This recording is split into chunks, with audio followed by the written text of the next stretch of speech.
The European all-season tyre, also known as an all-weather tyre in North America, is a tyre that tries to be good in everything, but as we know, that's not yet possible.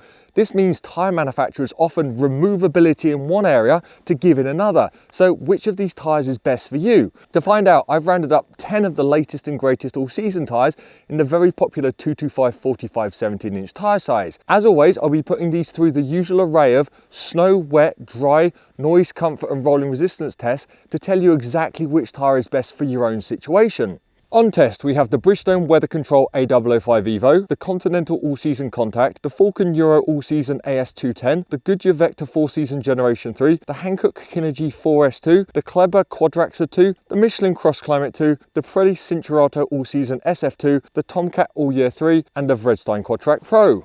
The Michelin Crossclimate 2 dominated last year's test. Can it do it again this year? Let's find out. Snow handling, and before I go through the results, I want you to keep in mind that these are all-season tyres, so the snow performance of the tyre might range from very, very important because you live in somewhere like the north of Germany that sees a lot of snow and you do a lot of snow running, to absolutely not important because you live in the south of the UK and you just want a tyre that's better than the summer tyre for that once in 5 years we get snow. And let me tell you, they are all better than the summer tyre. And keep in mind when looking at the lap time, the lap here is very long, but there is quite a big spread in lap time. There's over 12% from the best to worst, which is way more than the winter tyre test, which I finished yesterday. And subscribe for that, I'm sure that'll be out in a couple of weeks. The slowest tyre on test, a full 15 seconds behind the best, was the Bridgestone Weather Control A005 Evo. Now, as I've just said, all season tyres are different for different people, and the Bridgestone often does well in the dry and wet. We are going to find that out soon, but in the snow, it was a handful. It was the most difficult to drive subjectively. It left you fighting for grip. It was the only tyre I touched a snowbank on, and I touched 2 of them. Luckily, I didn't get stuck. Next up was the Vredstein Quadtrac Pro and the Falcon AS210. Both these tyres were a lot easier to drive. They were both understeer primary. They were just a little bit weaker in grip in all directions, so braking and turning. They didn't give you any nasty surprises, but again, as I've said, they just didn't have the most amount of grip, so they ended up around 9 seconds off the leaders. Next up was the Pirelli Cinturato All-Season SF2, around 7 seconds or 5.7% off the best. This tyre did have a little bit more oversteer than the rest of the tyres, as I'm demonstrating, although I'm not actually driving on that tyre at the moment, but it just didn't have as much grip, so it ended up in 7th place. In 6th place was the Tomcat All-Year 3. Now this tyre, for its price point, this is the budget tyre of the test. This tyre did have better levels of grip, but it didn't give you a huge amount of communication, and it was very understeer primary, which meant you were hesitating on the throttle a lot more than any of the other tyres because you just didn't know when the grip was going to break away. I'm going to be interested to see how this one does on the brakes, as some of the other ones, because I've not done braking yet. But yeah, a reasonable result for a tyre that's priced very competitively. Let's see how that rolls out into the dry and wet. In 5th place was the Continental All-Season Contact, around 5% off the best, and in 4th place the Goodyear Vector 4-Season Generation 3, around 4% off the best. Both these tyres felt very similar to drive. They were both secure feeling tyres. They just had a bit of understeer in the car, but they did feel very good on the brakes. These were the first tyres of the group where you really felt like positivity on the brakes. 3rd place was the ever impressive Hankook Kinergy 4S2. Now, I drove this tyre last a couple of years ago and I really liked it then, and I'm back really liking it in this 17-inch size. Good levels of grip, perhaps a bit too much front axle, meaning you did get a bit of oversteer like the Pirelli, but that helped it around the lap, and I feel like this tyre will also be quite good on the brakes. In 2nd place was the Kleber Quadraxor 2. Now, this tyre felt a lot like the Goodyear and Continental, just with a tiny amount more grip. Understeer primary and still 3% off the best. And yes, that's 3% off the best, which was the Michelin Crossclimate 2. Now, as I said earlier, yesterday I finished a winter tyre test, and as I test blind, so I don't know what tyres I'm using when I'm driving and just taking notes and set numbers, I had to check at the end of the test they hadn't stuck in a winter tyre to throw me off. The difference was that vast. It was as fast in terms of grip at the front of the pack as the Bridgestone was at the back of the pack, but it wasn't just grip, it was subjective as well. So the tyre felt really positive on the brakes, had an excellent front end, and it would just pull you into the corners like other tyres wouldn't. So an all-round very impressive tyre from Michelin. The Crossclimate 2 backed up its excellent handling performance with the shortest dry braking, closely followed by Goodyear. You can find the snow traction results on the link in the description. Wet handling. unable to continue its reasonable performance in the snow, the Tomcat budget tyre is a 10 out of 10 if you want to show off to your mates by drifting around a wet car park or a wet roundabout with loads of oversteer, and a 0 out of 10 if you want a safe, balanced car. This tyre was so oversteery and non-communicative, so you didn't know when it was going to oversteer. It's the first time I've ever made an error so big I've ended up on a different wet handling track, which is a little bit embarrassing. The tyre was also 12 seconds a lap off the best, and although 12 seconds doesn't sound like a huge amount of time, it's only 12 seconds. That translates to what is a near undrivable package. So I've said it a million times before, avoid budget all season tyres. They can be good in one area. We've proven this tyre was okay in snow, but they can't be good in all the areas. They never are, like some premium tyres can be. Kleber and Pirelli were next. Now these were 5% off the best, so you can see it's actually quite a close group apart from the budget tyre, and subjectively they were miles better than the budget tyre. The incredible snow domination of the Michelin Crossclimate 2 unfortunately seems to have come at the expense a little bit of wet handling. Now it's only 2.4%, but in a very, very capable group of tyres, 2.4% obviously makes a difference.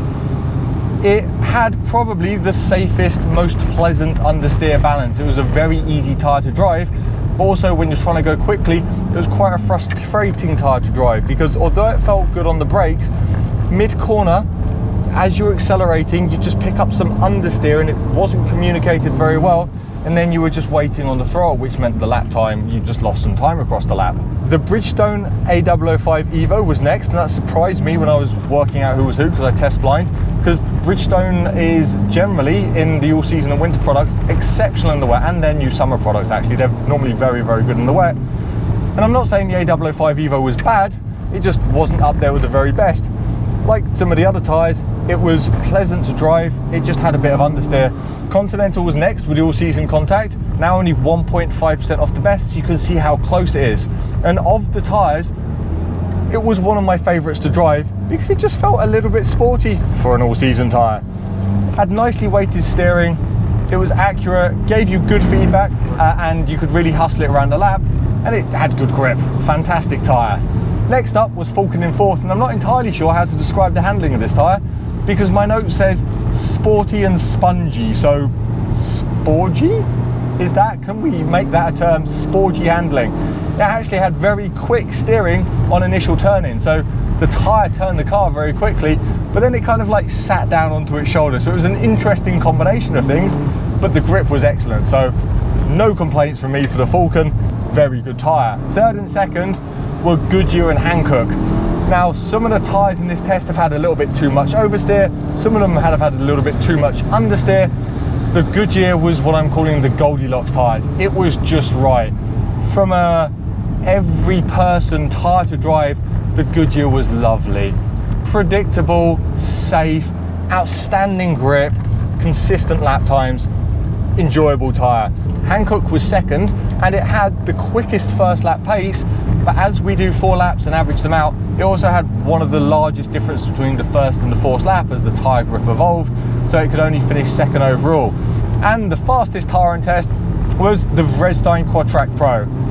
Now we wondered in snow handling where it didn't really perform that well, whether the asymmetric tread pattern would have some payback in the dry and wet, and in the wet at least, it definitely has. It felt the most like the summer tyre, by the smallest of margins, perhaps had a little bit too much oversteer in the balance that you'd really want, that helped the lap time, and the grip was outstanding, including braking. It felt like probably the best tyre on the brakes. And it was, winning the wet braking test by over a metre compared to the second placed Hankook. The budget Tomcat tyre braking performance was yet another reminder why cheap tyres just aren't sensible choices, taking over 10 metres longer to stop from just 80 kph. Hankook and Goodyear were very impressive in straight aquaplaning. You can find the data from curved aquaplaning on the Tyre Reviews website. I might be sat in a Golf GTI right now for dry handling having a lot of fun, but I actually did dry handling in 150 horsepower Golf TSI for various reasons I'll explain in another video. That means the overall results are very, very close between all the tyres. But there were a few interesting things I want to talk about, so here they are. While none of the tyres were awful, even the budget was reasonable round the lap. It did have a bit too much oversteer and a bit vague steering, but once it was loaded up, it wasn't drastically different from the best. I think the biggest disappointment was the Vredstein Quattro Pro. Now again, I'm not saying this is a bad tyre, but after its amazing performance in the wet and the asymmetric pattern promising sporty dry handling, it just didn't follow through. But I guess this highlights how difficult it is to have good wet and dry performance in the same tyre. It's just a blend of qualities that's very difficult to achieve, especially with sipes, so you have some performance in the snow. The good group of tyres were Hankook, Continental and Goodyear. These three tyres, they just worked really nicely with the Golf, and I was pleasantly surprised. I have run a few laps with them on the GTI as well, just to see the time difference. It was about 2 seconds a lap, but they, yeah, really impressive tyres. The turn-in was pretty nice, the balance was good. Again, I've said in wet handling, this is for an all-season tyre, so don't think these are like nail direct summer tyres for dry handling, but this is quite out of the ordinary of their usage pattern. And the very good tyre was the Bridgestone Weather Control A005 Evo. It didn't quite have it in the wet, but it was, I genuinely really enjoyed it in the dry. Some of the corners, you were just tipping the car in, the steering would react nicely, you'd get good amounts of feedback, and the balance would just, you could just use the throttle and the brake to move the car around a little bit, which for an all-season tyre, I was like, wow, this is mega. Fair play, Bridgestone. Fair play to all of the tyres. None of you were bad in this group of all-season tyres. You may have noticed I've missed out a tyre here, the Michelin Crossclimate 2. Now, the Michelin Crossclimate 2 was the fastest tyre over a single lap, but the compound did seem to struggle a little bit across the 3 laps I did to average out the time, which meant its advantage wasn't as obvious as it usually is. The Michelin Crossclimate 2 is a very, very good all-season tyre in dry handling, but it is now definitely an all-season tyre. You can't call it a summer tyre with winter capabilities anymore, because it's merged into the pack in dry handling, but in dry braking, it did still have a significant advantage, which should just be leaving the screen now conveniently, so we can move on to the conclusion.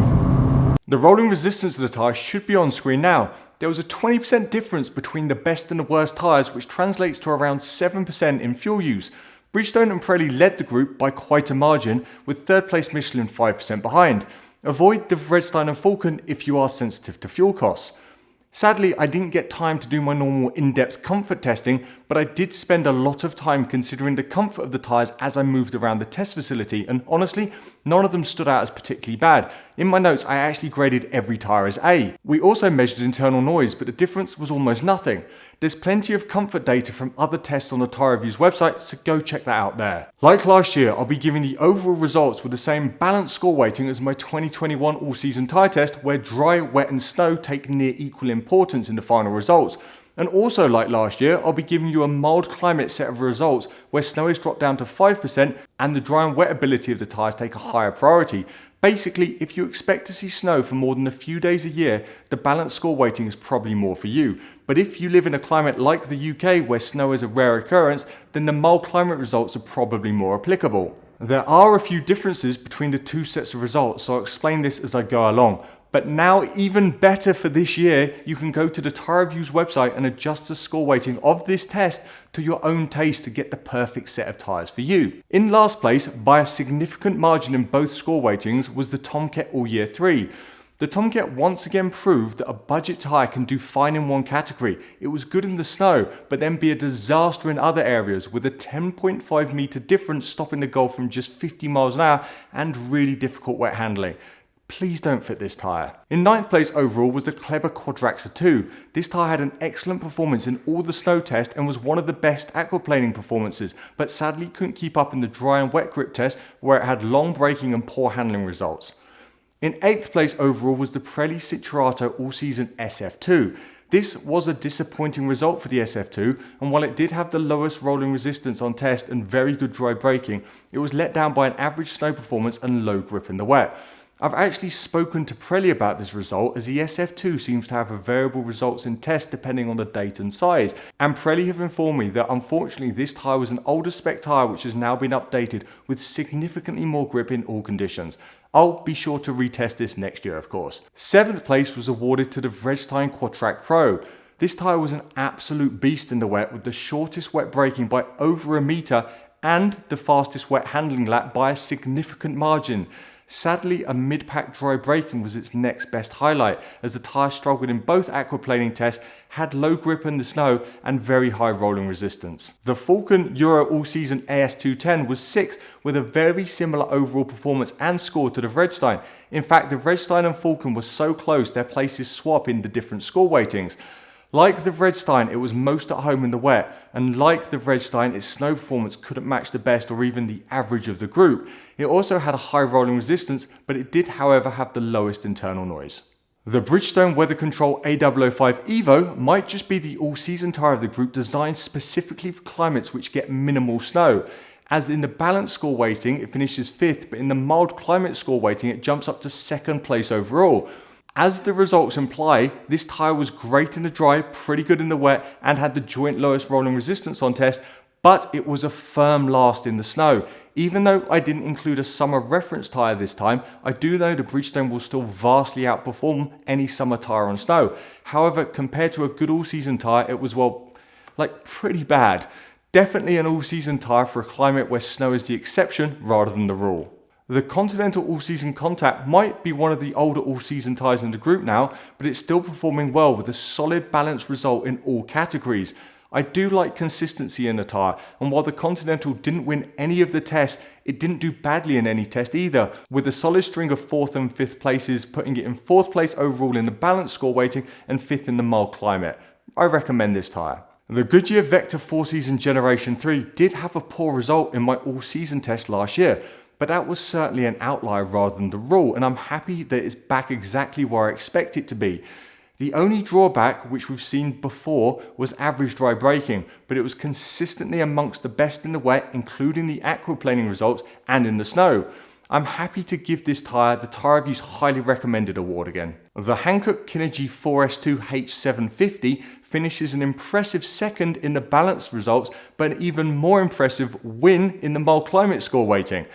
The Hankook was just incredibly consistent, finishing 1st place in both aquaplaning tests, 2nd in wet handling, wet braking and dry braking, 3rd in snow handling, and 4th in snow traction, snow braking and dry handling. Its only letdown, which we have seen in other tests, is a higher than average rolling resistance, but given how exceptional this tyre is in every other category, I highly recommend this tyre. Outstanding work by Hankook.